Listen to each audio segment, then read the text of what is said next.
Good Morning Business, French Tech.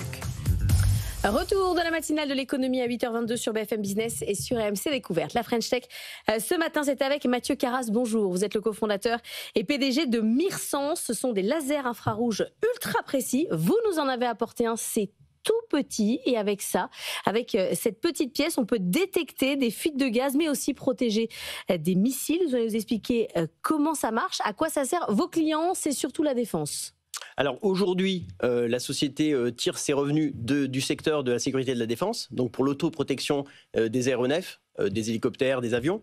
Mais l'objectif, et en particulier on en parlera peut-être de la levée de fonds qu'on a réalisée, c'est justement... 7 millions. Hein. Exactement, c'est de pouvoir monter un appareil industriel sur la détection de gaz, où on fournit des capteurs de gaz miniatures qui permettent à la fois de mesurer la pollution dans le domaine environnemental, mais aussi de protéger les travailleurs pour leur éviter en fait d'être soumis à des émanations chimiques toxiques. Quand on a reçu le communiqué avec Laure, on a eu très peur parce qu'on a lu que vous faisiez des lasers à cascade quantique. Donc ça fait beaucoup de mots très compliqués.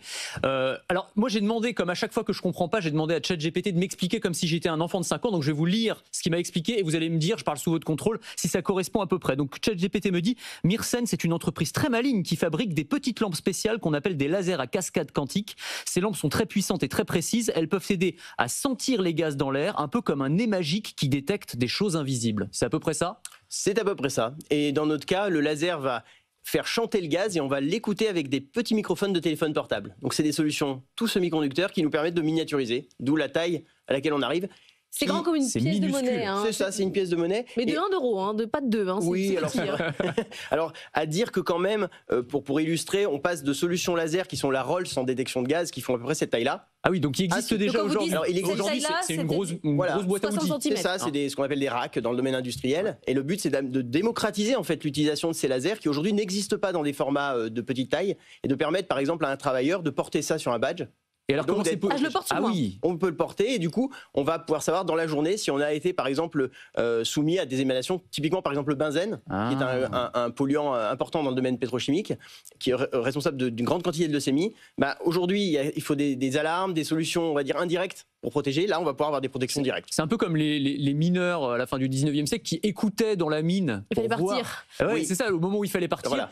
Et vous, en fait, vous faites chanter les molécules pour pouvoir détecter s'il y a un danger potentiel. Un petit oiseau qui va chanter, ça sera notre capteur qui va les informer. Quel rapport avec les missiles ? Alors, cette même source de lumière, si on la met sur un aéronef, on va être capable à forte distance, donc cette fois-ci on va utiliser le laser comme une lampe à forte distance, c'est-à-dire plusieurs kilomètres, de brouiller l'autodirecteur d'un missile par exemple. Alors nos clients fabrique ces solutions. Donc autoprotection, quoi. Pour autoprotection, exactement. Donc en fait, de manière générale, on fait de l'autoprotection. Comme je dis, à différentes échelles de temps, à la seconde ou plusieurs années. Mais là, on est dans la deep tech, dans des technologies potentiellement de rupture, mais qui en sont encore en stage de la recherche et développement. Ou est-ce que ces solutions, par exemple dans le domaine de la défense, elles sont déjà utilisées, commercialisées auprès de certains pays ? Alors nous, on a créé Myrsens il y a 10 ans. Il faut du temps pendant les deep tech. Et on a une différence de maturité suivant nos marchés. Sur le marché de la défense, de l'autoprotection, on est mature, on a un site à Orsay de plus de 20 personnes qui aujourd'hui produit et assez, je dirais avec un niveau de qualité élevé, des solutions qui sont vendues et on profite, je dirais, de cette levée de fonds pour ouvrir un site à Grenoble. On était jusque-là hébergé au sein du CEA Leti et on va donc ouvrir un site à Grenoble dédié à la production de ces capteurs. Et je cite quand même le site de Montpellier qui est un petit site qu'on a mais où il y a une pépite, une technologie qui nous permet d'aller vers des nouvelles molécules qu'on a ouvert il y a quelques années au sein de l'université de l'IES. Parce que ce que vous dites, franchement, dans le domaine de la défense, c'est une révolution potentielle. C'est-à-dire si on a vraiment des missiles qui sont indétectables. Mais parce que ça, je le colle aussi sur mon avion. C'est pareil que ça, c'est le composant critique. Ensuite, notre client, qui est donc un grand de l'électronique militaire, donc on a plusieurs clients, et principalement aujourd'hui à l'international, et je dirais... Aujourd'hui, l'entrée de Safran au capital est un moyen pour nous d'essayer d'avoir aussi des clients en France sur ce type d'applicatif, va construire un système assez compact, puisqu'en fait la compacité va se retrouver sur le système pour arriver à brouiller.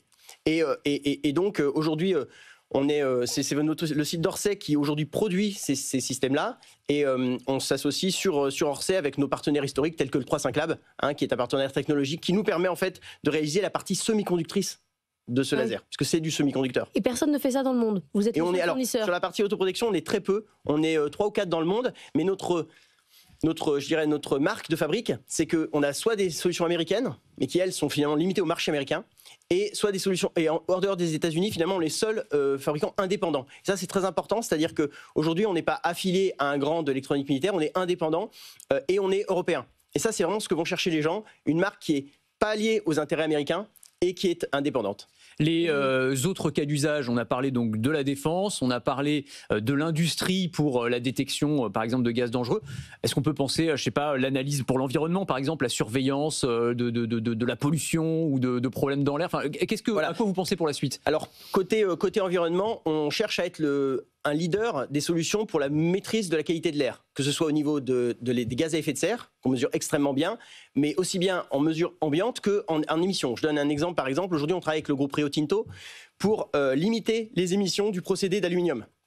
Et grâce à l'utilisation de nos technologies, ils ont pour objectif de pouvoir limiter de 25% les émissions de CO2 de la filière de aluminium, ce qui est énorme, parce qu'on sait que c'est une des filières extrêmement polluantes. On retourne dans les mines, donc potentiellement. Voilà, on retourne dans les mines. Merci, c'était passionnant comme quoi, vous voyez. Ah oui. Quand ça a l'air compliqué, il faut y aller. Il faut creuser. C'est à ça que ça sert BFM Business. Merci beaucoup Mathieu Carras d'être venu ce matin pour nous parler de Myrsens.